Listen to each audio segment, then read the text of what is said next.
Hay una carta que Einstein escribió en 1954, un año antes de morir. Una carta que fue subastada en 2018 por $2.800.000. Una carta que comienza así: la palabra Dios para mí no es más que expresión y producto de la debilidad humana. Y la mayoría de la gente se detiene ahí. Lee esta frase, siente esa satisfacción de quien ha visto confirmada una sospecha y sigue adelante pensando que has resuelto el tema de Einstein y la religión con una sola cita.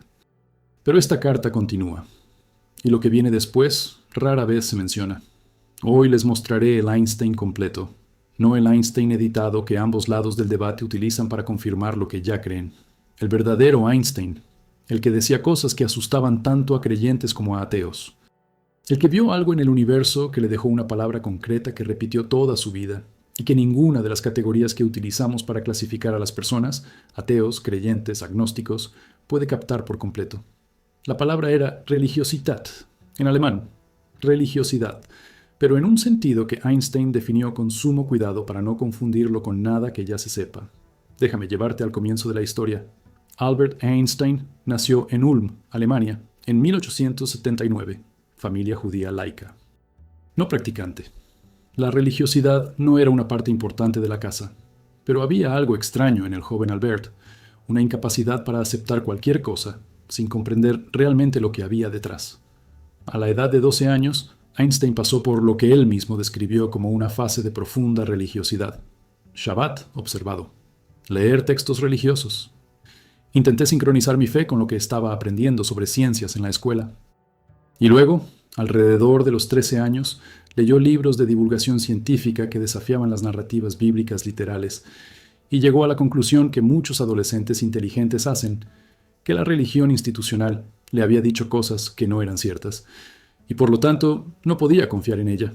Lo interesante no es la conclusión. Eso es lo que hizo a continuación. La mayoría de las personas que llegan a esta conclusión simplemente abandonan el tema. Cierre la puerta. Siga adelante. Einstein no pudo cerrar la puerta. Continuó. Continuó formulando las preguntas que la religión le había planteado, pero que, en su opinión, había respondido de manera insatisfactoria, y formuló estas preguntas en el único lenguaje que consideraba honesto, el lenguaje de la física. El resultado fue algo que confundió a todos durante toda su vida y continúa haciéndolo. Suscríbete al canal ahora, porque lo que estoy a punto de mostrarles es el Einstein que los libros populares no muestran del todo. En 1905, Einstein publicó 4 artículos que redefinieron la física, sobre el efecto fotoeléctrico, que demostró que la luz llegaba en paquetes discretos, sobre el movimiento browniano, sobre la relatividad especial y sobre la relación entre masa y energía, que produjo la ecuación más famosa de la historia. 4 artículos en un único año. Einstein tenía 26 años. Trabajó en una oficina de patentes en Berna, porque ninguna universidad le había ofrecido un puesto académico. Hice física en mi tiempo libre, y en 1915, 10 años después, publicó La relatividad general, una teoría que redescribía la gravedad no como una fuerza, sino como la curvatura del espacio-tiempo. Una teoría de tal belleza matemática que el propio Einstein se emocionó cuando las ecuaciones convergieron. Pero hay algo acerca de la relatividad general que rara vez se menciona en los libros populares. Cuando Einstein resolvió sus propias ecuaciones por primera vez, el resultado no fue un universo estático y eterno. Era un universo en expansión o contracción, dinámica. ¿Eso comienza o eso termina? Y esto perturbó profundamente a Einstein. ¿Por qué? Porque un universo que comienza plantea una pregunta que Einstein reconoció de inmediato. ¿Qué lo causó? Un universo eterno y sin principio puede ser un hecho evidente. Un universo que comenzó en un momento específico requiere una causa que se encuentra fuera del universo. Y Einstein, en lugar de seguir las ecuaciones, introdujo lo que llamó el error de mi vida, la constante cosmológica, un término artificial añadido a las ecuaciones para obligarlas a describir un universo estático, estable, eterno. ¿Por qué hiciste esto? Él mismo admitió más tarde que se trataba de un prejuicio filosófico. No quería las implicaciones de un universo con un comienzo. Luego, en 1929, Hubble observó lo que Einstein había calculado y rechazado. Las galaxias se separan, el universo se expande, se está haciendo más grande. Rebobinando, esto implica un comienzo, un punto de donde todo partió. Einstein visitó el Hubble en el Monte Wilson, miró los datos y eliminó la constante cosmológica. Lo llamó el mayor error de mi vida, y ahí estaban las implicaciones. ¿Qué pensó Einstein sobre lo que vio en ese universo? no el Einstein de las frases en camisetas. El Einstein que escribía cartas y ensayos a sus amigos y que estaba documentado por biógrafos que tenían acceso a toda su correspondencia.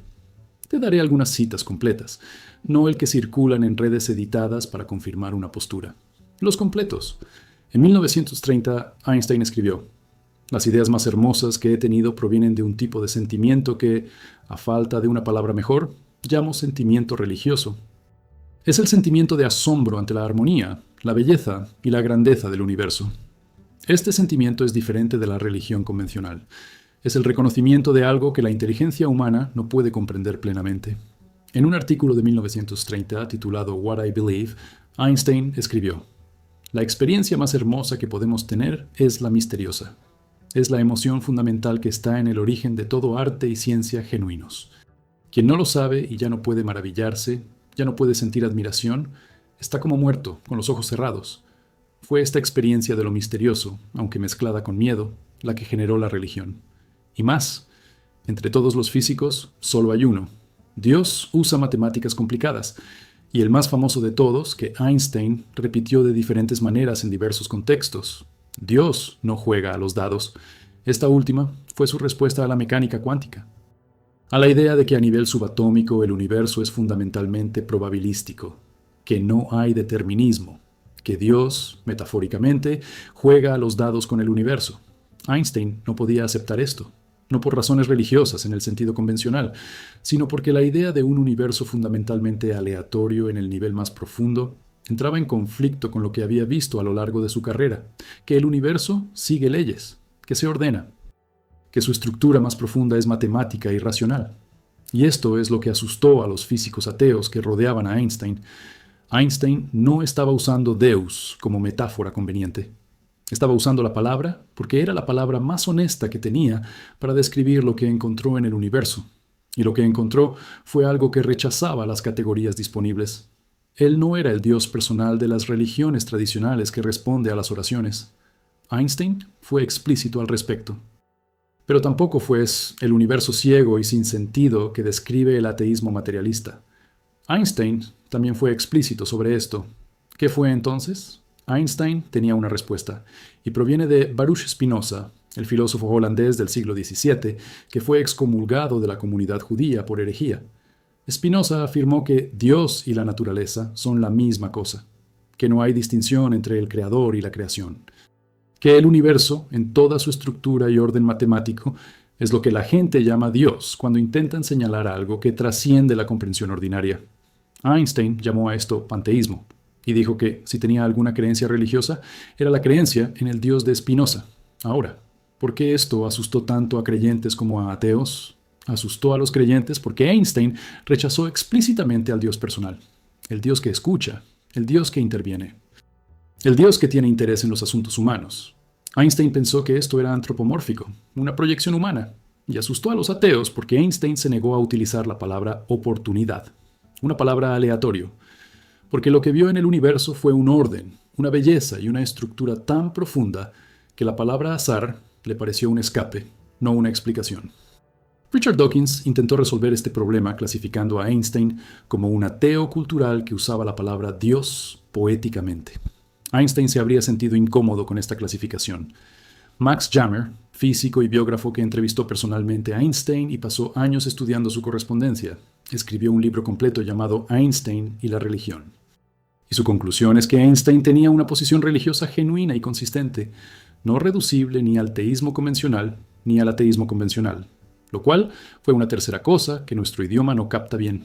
Y ahora, suscríbete al canal si aún no lo has hecho, porque quiero llevarlos a lo que Einstein vio específicamente que produjo esta posición, que encontró en el universo que lo dejó sin categorizar. Lo primero fue la estructura matemática. Einstein estuvo preocupado durante toda su vida por lo que el físico Eugene Wigner llamaría más tarde la eficacia irracional de las matemáticas. Las matemáticas son una creación de la mente humana. Es abstracto. Existe en la mente de los matemáticos antes de que se aplique a cualquier cosa. Y sin embargo, describe el universo físico con una precisión que no debería existir si los dos fueran dominios separados. Las ecuaciones de Maxwell, desarrolladas en el siglo XIX, predijeron ondas electromagnéticas antes de cualquier evidencia experimental. Las ecuaciones de Dirac predijeron la antimateria antes de que se detectara. Las ecuaciones de Einstein predijeron la expansión del universo, los agujeros negros y las ondas gravitacionales, décadas antes de cualquier confirmación observacional. ¿Por qué funcionan las matemáticas? ¿Por qué la estructura de la realidad física se puede describir matemáticamente?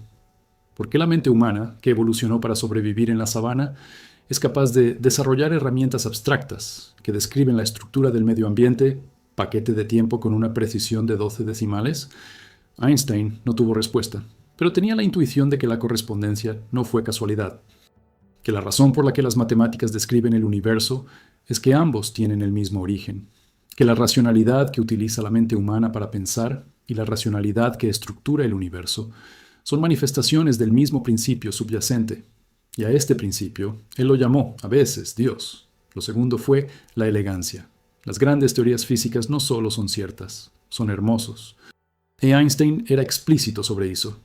Cuando las ecuaciones de la relatividad general convergen, antes de cualquier confirmación experimental, él sabía que eran correctas porque eran velas, porque tenían el tipo de simplicidad y simetría que tienen las verdades profundas. Esto es preocupante por una razón que rara vez se expresa claramente. ¿Por qué sería hermosa la verdad sobre el universo? La belleza es una categoría estética, una respuesta subjetiva de las mentes conscientes. No hay ninguna razón a priori por la que las leyes que gobiernan un universo físico deban ser hermosas para las mentes conscientes que viven en ese universo. Y sin embargo, lo son, continuamente. Los físicos utilizan la belleza como guía epistémica. Cuando una teoría es matemáticamente fea, sospechan. Cuando es elegante, confían más incluso ante los datos. Y funciona. La belleza matemática ha sido una guía confiable hacia la verdad física de una manera que desafía la explicación puramente materialista. Einstein lo sintió visceralmente, y la pregunta que quedaba era, ¿por qué al universo le importa ser bello para nosotros? Lo tercero fue el asombro. Einstein escribió repetidamente sobre el asombro como la emoción fundamental de la ciencia genuina, no la satisfacción de resolver problemas. El asombro ante el hecho de que hay algo que resolver, que hay un universo, que este universo tiene estructura, que esta estructura es comprensible. Y el asombro, para Einstein, era indistinguible de lo que las tradiciones religiosas llaman reverencia. Fue una respuesta afectiva a la realidad que el lenguaje religioso había desarrollado vocabulario para describir, pero que la ciencia también experimenta, sin tener siempre las palabras. El físico Freeman Dyson, que trabajó con Einstein en Princeton, dijo que Einstein nunca podría hablar del universo sin un cierto tono que Dyson reconocía como religioso, incluso cuando las palabras utilizadas fueran científicas. Y ahora quiero conectar lo que Einstein vio con algo que va al lem de Einstein.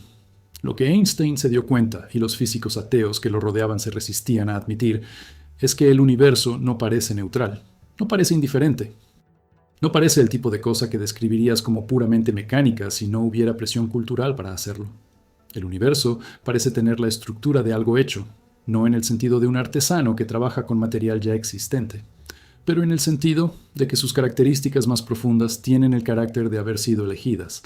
Las constantes físicas, la velocidad de la luz, la constante gravitacional, la carga del electrón, cada uno de estos podría ser diferente. No hay ninguna razón física para que sean lo que son, y si fueran ligeramente diferentes no habría estrellas, no habría planetas, no habría vida, no habría nadie que hiciera las preguntas. Esto se fue descubriendo gradualmente en la época de Einstein. Los físicos que vinieron después profundizaron más, y el resultado colectivo es que vivimos en un universo que parece haber sido calibrado para permitir nuestra existencia de una manera que la palabra oportunidad no logra describir adecuadamente. Einstein no tenía todos estos datos, pero tenía la intuición de que la estructura del universo era más específica, más elegante, más matemáticamente precisa que la que produciría cualquier proceso aleatorio. Y no podía simplemente encogerme de hombros y decir, suerte. Era demasiado honesto para eso. Y ahora les voy a contar algo sobre esta honestidad que creo que es el centro de todo. Einstein nunca pretendió tener respuestas que no tenía. Nunca clasificó el universo de una forma más sencilla de lo que permitían los datos. Cuando las ecuaciones sugirieron un universo con un comienzo y añadió la constante cosmológica para evitar la implicación, consideró que este era el mayor error de la vida, no solo por razones científicas, por razones de integridad, al reconocer que había introducido un ajuste artificial para evitar una conclusión que le molestaba. Cuando los datos mostraron que estaba equivocado, eliminó la constante. Aceptó la implicación. Esta voluntad de seguir los datos hasta donde conduzcan, incluso cuando el destino sea incómodo, es lo que Einstein llamó honestidad intelectual. Y es que él aplicaba no solo a física, sino a questão de Deus. No podía ser ateo porque los datos no parecían consistentes con un universo que había surgido de manera completamente aleatoria y fundamentalmente carecía de significado. No podía ser un teísta convencional porque no veía evidencia de que un Dios personal interviniera en los asuntos humanos. Se quedó en el espacio re y usó la palabra que tenía, Dios, pero definiendo lo que quería decir con sumo cuidado. Y la pregunta que os dejo ahora es esta. ¿Einstein tenía razón o no acerca del universo? Cuando dices que el asombro ante la armonía y la belleza del cosmos es el sentimiento religioso más profundo, ¿estás señalando algo real? Cuando se niega a utilizar la palabra oportunidad para describir la estructura matemática del universo, ¿estás siendo más honesto que quienes lo hacen? No te estoy pidiendo que seas Einstein, te pido que seas tan honesto como él. Mirar el universo que describe la física, con toda su precisión matemática, con toda su elegancia, con toda la improbabilidad de sus condiciones iniciales, y preguntar sin presuponer la respuesta. ¿Parece esto algo que surgió sin intención? Einstein pasó 76 años haciéndose esta pregunta. Nunca tuvo la respuesta completa, pero nunca fingió que lo había hecho. Y quizás la voluntad de abordar la cuestión con honestidad, sin cerrarla prematuramente en una dirección u otra, sea la postura más fiel al espíritu del mayor físico del siglo XX. El universo que vio asustó a los ateos que lo rodeaban porque no cooperaba con el simple ateísmo, y asustó a los creyentes convencionales porque no cooperaba con el simple teísmo. Era más complicado de lo que ambos bandos querían, y Einstein se negó a simplificar. Compártalo con alguien que utilice a Einstein como argumento a favor del ateísmo, o por el teísmo. Muestra la conversación completa, porque el Einstein completo es mucho más interesante de lo que dicen ambas partes.